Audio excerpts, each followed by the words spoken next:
Hello. Hello and welcome. I am Kim Howerton. I'm experimenting with a straight iron. Don't know how I feel about it. Anyway, welcome to Tuesday Night Live with me. You're like, why use a straight? You have straight hair. Anyway, I don't know.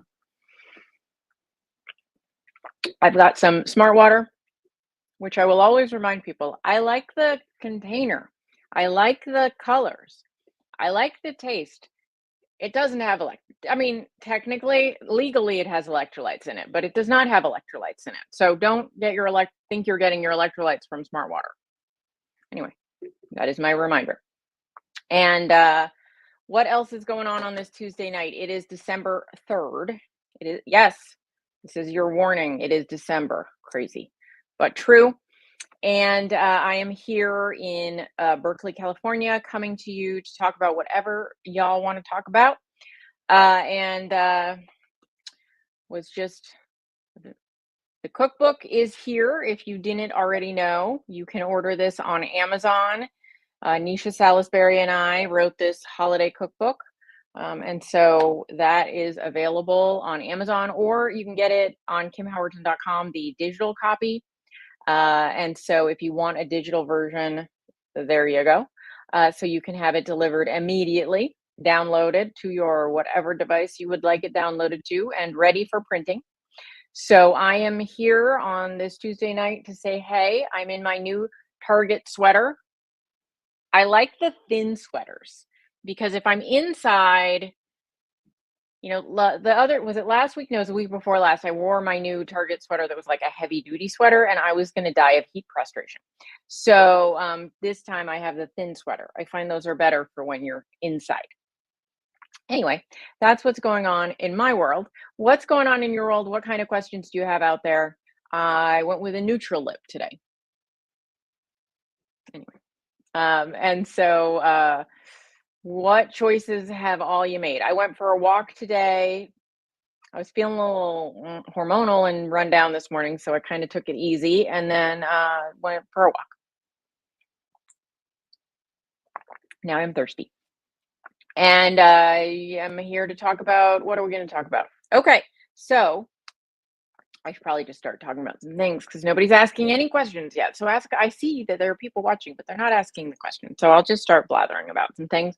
So Thanksgiving went really well. That was last week, wasn't it? We went to some friends. So Eric and I made Thanksgiving here on Wednesday. We did a Wednesday Thanksgiving. We spatchcocked the turkey. We made gravy and keto cranberry, keto gravy, keto cranberries. The only difference between regular cranberries and keto cranberries is the type of sweetener you use. We made some squash, some pureed squash. I made a celeriac mash, or really it was more of a puree. I didn't hand mash it, I pureed it. And then Eric also had traditional stuffing, and I did not. But then I made a cranberry pie, but something was off about it. So, and then I was taking a picture of it, dropped my phone right in the cranberry pie. And I was like, I think this is a sign that I'm not supposed to eat this cranberry pie. Anyway, so I had a few bites of it, but something was off. I don't know what I did. Everyone has those days.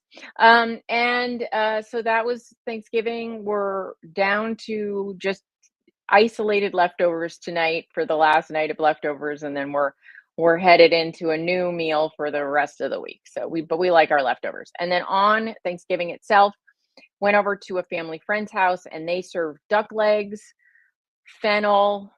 I brought celeriac mash, which everybody really loved. And then some roasted carrots. So that was dinner there. And it was good. It was really good quality duck. I had a discussion about duck with Eric the next night because Eric used to live in Oregon for a long time and he would hunt ducks. But then he's like, I didn't like to hunt ducks. So I hardly ever went duck hunting with friends because wild duck tastes terrible to him. So he said this farm-raised duck tasted better. I guess how duck tastes depends very much on what that duck ate during its lifetime. So I can imagine that they don't always eat the things that taste good to the humans. Anyway, so Yvonne had a question. Thank you, Yvonne. How to kickstart getting back into keto after a year. All right. So, if you've been off keto for a while and you're trying to get back in, there are kind of two methods I would say to get back into that way of eating if you'd like to get back into it. I would say the first is the sort of toe in the water, getting back into it slowly, and the other is dive into the deep end. So there are pluses and minuses to each approach. So the way that I went keto the first time, which was now like 8 years ago, if I can think correctly, was I went. Oh, excuse me, that was an unexpected yawn. That was not boredom. I don't know what's going on. Was I dove right in the deep end. Well, I had a few false starts, but really I dove into the deep end and I just went 20 grams of carbs all the way. And when you go that way, there are a couple of things you have to. I didn't have any health issues that would make that, something like I didn't have any medications I had to titrate down or anything like that that would be affected by a change in blood sugar or anything. So that's one thing you have to evaluate. Are you if you're a diabetic or you're on blood pressure medications, going sort of diving in the deep end all at once cold turkey is going to be more challenging from a medication standpoint. But if you don't have those issues, then you can just dive in, and then the things you're going to have to deal with is probably a little bit more keto flu. um, so that would be things like headaches, electrolyte imbalances, and just it's very abrupt, and your digestion might have some challenges as well. And so, but the good news on the going all at once is you get through it, you get to the other side, and it's like a straight, it's a border, it's a boundary. You're done. You're in. Then the sort of slow progress is to say, all right, well, I'm going to look at how many carbs I'm eating now. Say you're eating, 200. You're gonna be like, all right, I'm going to 100 for a week. Then I'm going to go to 75. Then I'm going to go to 50. And you're going to like walk your way down while you're like eliminating things. Like you're like, all right, I'm going to let myself have starchy veg this week, but I'm not going to let myself. This is the week that I'm going to eliminate bread and pasta. And then the next week you're like, all right, I'm going to cut the carbs a little more. And so you could do either. You have to kind of know your personality and know what tends to work better for you. You have the benefit of, if you're saying getting back into keto, that you've done it before. And so you probably know a little bit about who you are in this realm. So I would say take that into account and go from there. Bob can't find the celeriac. I'm sorry. The places in my town I can find it is at the produce market. There's a produce market near me, so it's produce. They sell produce, so that was easy. But also I can find it at Whole Foods. I can't always find it at the big grocery store, so I might look around. You're welcome, Yvonne. I might look around in that way, and I wonder if you could actually order it. It's a root vegetable, so it lasts for a long time. It doesn't have to be refrigerated. It just has to be kept sort of in the cool darkness. So maybe ask if you have like a small market near you that takes special requests. Maybe you could ask them if they could get it. Hold on, let's Google.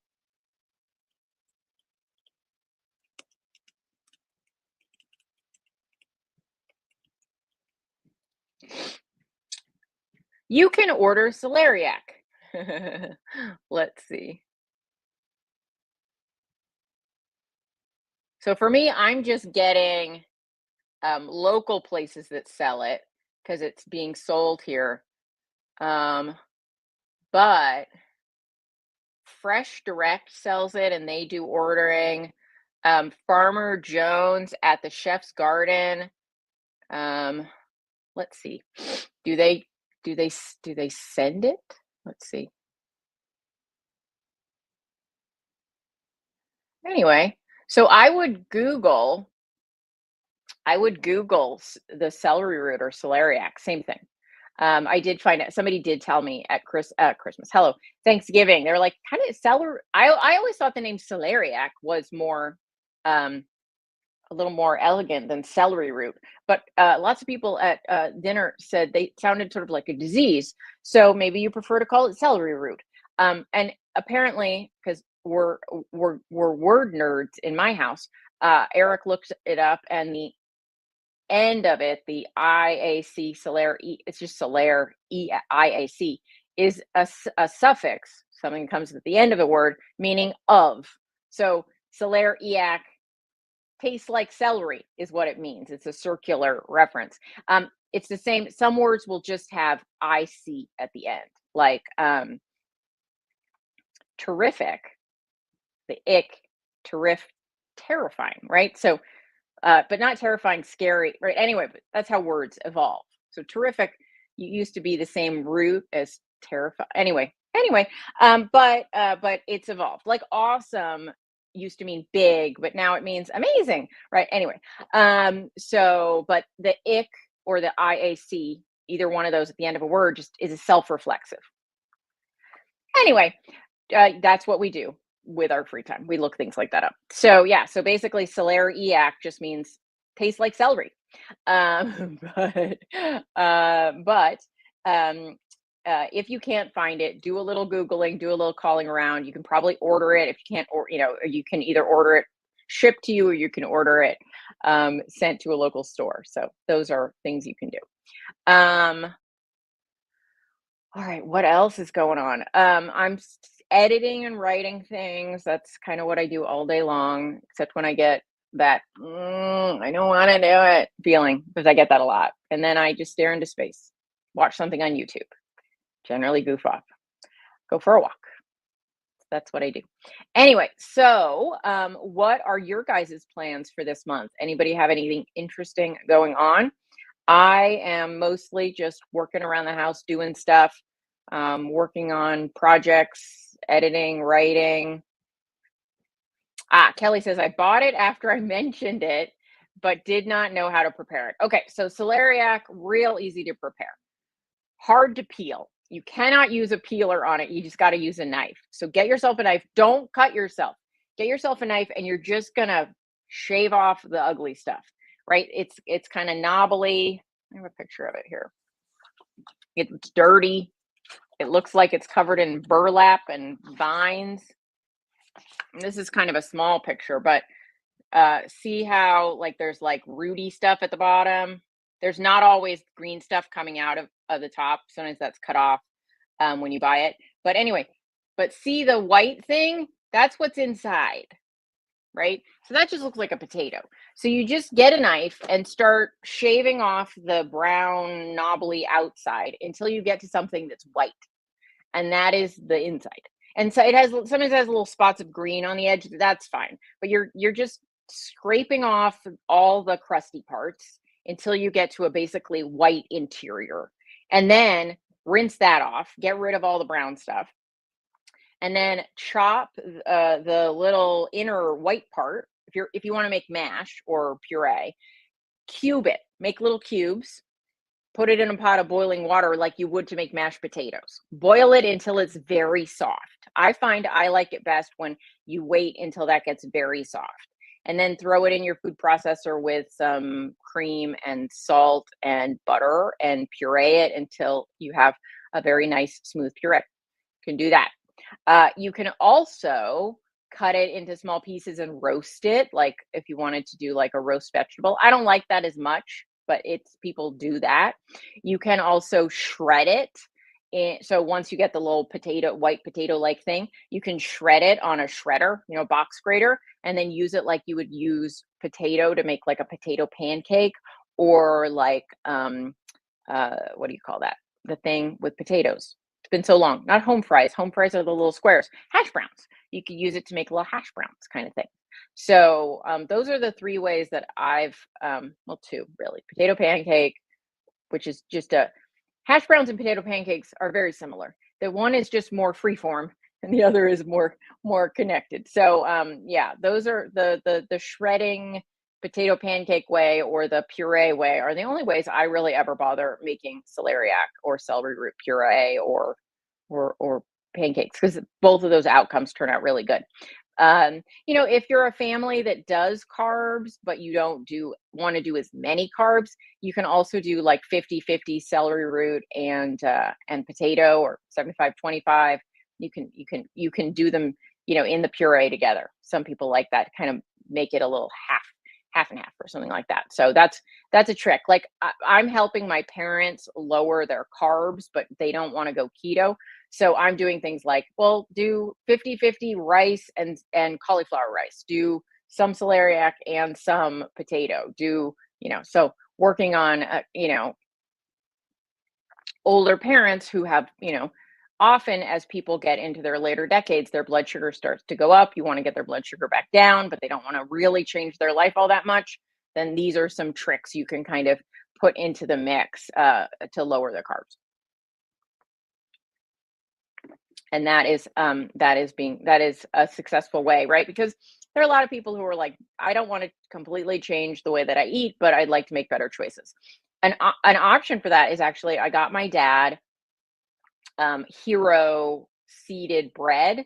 I don't know if you guys know about this brand, but there's a brand called Hero, Hero, and they make a seeded bread. And the seeded bread, I think not Simple Keto. There's a guy named Steve. Is it Simple Keto? He has a YouTube channel and he tests various keto products. Now, it's got wheat in it. It's not, I would say, clean compared to how a lot of people want to eat. But my dad likes a sandwich for lunch, is not going to stop having a sandwich for lunch. If I can give him a bread that's going to help him manage his blood sugar better, then that serious keto, there you go, Sylvia. It's going to help him manage his blood sugar better, then I'm going to do that, because I'm not going to let perfect get in the way of good for some people, right? So he's now having his, serious keto. Thank you. He's going to have his sandwich now on this Hero bread, and that's going to make life better for everyone. So there we go. So because that product, the Hero bread, the seeded one especially, showed, at least on Steve, your results may vary, but a lot less of a blood sugar impact than a lot of other breads, and certainly less than the regular whole grain bread he used to eat. So that is what Sylvia says. Channel is called Not So Serious Keto. Okay, there we go. So anyway, but the Hero, and I think it tastes good. I've tried it. I use it occasionally. I got it in the freezer. So, it's not a daily thing, but it's something that every once in a while, it fits in my life, and I don't have any negative effects from it. So I include it every now and again. I try to eat more just whole foods, because, as somebody who likes food, I would rather spend my carb and calorie budget on, other things a lot of the time. But, sometimes it's helpful for me. And so I try not to, like I said, try not to let perfect be in the way of good sometimes. Now, obviously, if I had negative reactions to wheat, I would not eat it. So there we go. So we all have to know what is working and not working for us. All right. So the video that I'm working on now is like a little weight loss journey video. What do you guys think is important for me to make sure that I include in, sort of, if I'm like, hey, here's my last 8 years and what happened, what things would you want to, if someone wanted, like, someone was coming into this, way of eating or losing weight, what kind of details are they going to want to know about? Are they going to want to know exactly what I ate at different times, do you think? Do you think they're going to want to know what kind of foods I did, or how fast things happened, or what I would do differently? Anyway, just what if you have ideas, throw them out there. Pepper says, my 84-year-old mom started keto 4 weeks ago and has already lost 12 pounds. I got your cookbook for her as an early Christmas present, and she loves it. She's a retired caterer. That's amazing. Pepper, give her my email address, okay? Kim@kimhowerton.com. If she has any questions, I mean, she probably won't. She knows what she's doing. But if she wants to ask anything more, recipe stuff, just have her email me. I'll answer her. So Kim@kimhowerton.com. I answer all my emails at some point. Sometimes it's a day or two, but I do get to them. So But yeah, give her my info, Pepper. Thank you for buying that for her for the holiday. That's really exciting. I'm very happy to hear that. Happy to hear that she's happy about it. Um, my Aunt Donna was a caterer. She just passed last week, but my Aunt Donna was a caterer, and I grew up with. She lived on the East Coast, but I grew up seeing her every summer, and and then I started catering when I was in high school as like a side gig. So I love the caterers are the hard workers of the world for sure. Um, Anyway, so all right, what else is going on? Yeah, I like that. I've seen a few videos on the Steve Serious Keto channel, and I think it's neat that he does the blood sugar tests. I think that can be helpful information for a lot of people. Obviously, I think a lot, if you yourself have blood sugar issues, you should test your own blood sugar. I had the funniest conversation. A woman that I know who's like a family friend, but like from way back. Like I've been friends with her daughter since I was 12. And I'm not, they're 30 years. There we go. Um, and, and was asking me some questions about foods and blood sugar effects, and what was so funny is I was like, "Well, you can test your blood sugar." And it was just such a foreign concept. And I think so many people, actually going through the act of testing their own blood sugar just seems so extreme. And, I have to remember because to me, I'm like, it's normal. I do it all the time. I haven't done it that much recently. I'm like, my blood sugar is really fine. So I'm like, whatever. But when I was first keto, I was testing my ketones all the time.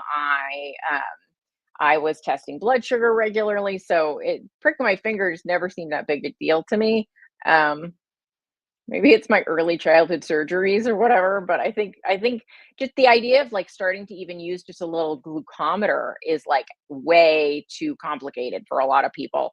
Or not but like it's daunting. That's the word. You're right. It's not, it's just like, stabbing myself. No. Right. But it's really, I think it's good. We see people like that YouTube channel where he's saying like, well, this is the effect and this is on me. And then it can tell you like whether or not you want to give it a go on your own. So I think that's helpful for a lot of people. Um, David says, for the video, talk about my success and stalls and what I've learned to succeed. Yeah, okay, great, fabulous. Definitely going to do that. At this point, I'm almost down 130 pounds. So, that brings its own challenges and joys. But, you know, there are definitely some really unique periods in my weight loss that I think are good to talk about. And I think one of the things to emphasize, right, is it's been 8 years. It's not like, oh, how fast did you lose it? It's like, well, a little bit at a time. So but I think out there in the world, it's a different landscape. I think there are so many people now in this time where, keto is less popular, but still a thing. And there's a lot of detractors, and there's a lot of people who want to lose weight, but they feel confused and conflicted about, how to go about it. And, I hope I want to kind of retool my YouTube channel a little bit to be a little bit more like, let's take some of the confusion out of this experience, because I think a lot of people are overwhelmed and confused in the world. And I want people to feel a little clearer about things when they're making choices, and that it doesn't all have to be just one way, right? I've lived like 4 lifetimes in my 8 years of keto. I was like heavy duty keto, super hardcore keto, higher protein keto, um confused for a while. I did some carnivore, I did some, intermittent fasting. I mean, I've always done that, but like I've done everything. And then, where have I settled in now? So I've lived all the lives of the dieting. So um and I just think I want people to feel inspired and clear. Yeah, David says so many people lose weight and gain it back. And I think, yeah, that is crucial. I think practicing maintenance is really a skill. And I find I don't. strangely. I don't find maintenance that much harder than weight loss, but most of my clients do. And so, trying to understand why that is. I think the difference is that I look at maintenance as just as active a role as weight loss. Um, I think a lot of people think maintenance means hope for the best, right? I'm here now. Let me just hope for the best. But for me, when I'm in a maintenance period, I'm actually working as hard, if that makes sense. I'm eating more, but I've learned I've had to be just as mindful, present, accountable. I have to track. I have to do all the things, because so many people think like weight loss is a destination, like you reach it and then you're there, and that doesn't work out so good. You got to really engage once you get there. And so, but I've had regain midway through my weight loss experience. I regained about 20 pounds at one point and was very confused, and not sure what to do and how do I fix this. And so, definitely, I, I really didn't want to do that again. So that I think that experience sort of taught me that, let's not. Pepper's maintained for 3 years. Woo! Good job, Pepper. I love your name, by the way. I love that name, Pepper. I was never able to do this on other diets, only low carb. That's great. You found a thing that works for you, and you're sticking to it, and you're doing the thing. So I think that's amazing, amazing. Good job. You'll be a good role model for your mom. All right. Yeah, I think most we don't live in a society that's well geared towards understanding the work of maintenance, right? We like quick fixes. We like, transformation stories. We like before and after. There's no such thing as an after, by the way. If you're still alive, you're a during, right? There's a before and there's a now. There's a before and a current. And so I think the idea of like before and after is like, well, no, because there are things that come after the after. So, you need to pay attention to that. But I don't know that we're really like psychologically geared for that in our society these days. So I think it's important to engage with the world and food and your life in a way that acknowledges that maintenance is an active job, not a passive one. Yeah, absolutely. All right, guys, it's been our half an hour together, so I will call it a night. Thank you for joining me for our Tuesday night live, and I will talk to you next week. Bye, guys.